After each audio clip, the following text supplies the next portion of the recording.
Hello everybody, my name is James, hope you're doing well and welcome back to another video, and today we're going to be talking about a crucial update on the compression ratio.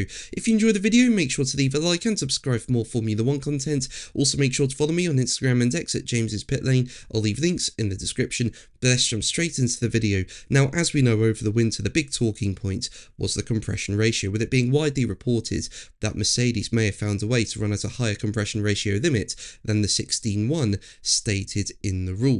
Basically, the issue revolves around the current rules making it explicit that checks for compression ratio compliance are done at ambient temperature, but it's suspected that Mercedes has found a way to run at a higher level when the engines are hot. Now, discussions have been going on among Mercedes rivals in recent weeks over the compression ratio, with rivals trying to agree a proposal for a different procedure being implemented, which would include compliance being tested when the engine is hot. Now, two further meetings have taken place with the FIA to discuss the matter in recent days. One involved technical experts on Monday, and another involved the Power Unit Advisory Committee, also known as PUAC, on Thursday. Now, there were some reports on Friday that coming out of these meetings, new procedures for checking had been agreed for the start of the season. However, the race say that multiple sources have said this is not the case at all. However, while the outcome of both meetings is that the current regulations and checks remain in place as defined in the rulebook,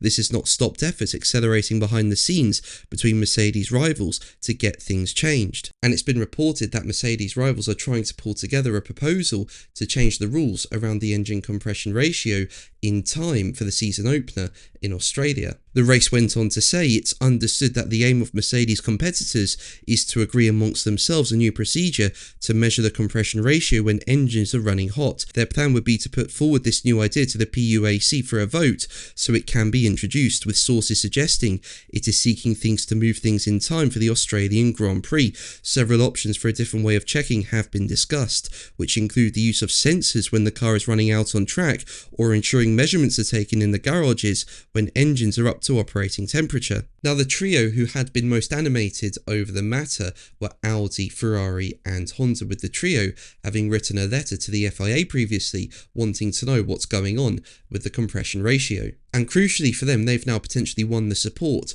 of Red Bull as well, with the race saying Red Bull's stance is interesting because it was understood that it found benefits from interpreting the regulations in the same way as Mercedes. However, it could be that it has found itself unable to produce the gains hoped for, which is why it may be more eager to shut that avenue down. So yeah, it looks like from all this that nothing has been agreed, but at the same time Mercedes rivals are pushing for a rule change ahead of the Australian Grand Prix. And under the governance procedures of the PUAC, for a significant immediate modification of the power unit rules to happen, it requires backing from 4 of the 5 current manufacturers, plus support from both the FIA and FOM. And the race say that up until now, every indication has been that the FIA is aligned with Mercedes' interpretation of the rules, in that compression ratios are always measured in ambient conditions. So it's going to be interesting to see what happens. But that's going to be the video from me today. Thank you ever so much for watching. Make sure to like and subscribe for more videos. And until the next one, take care. Bye.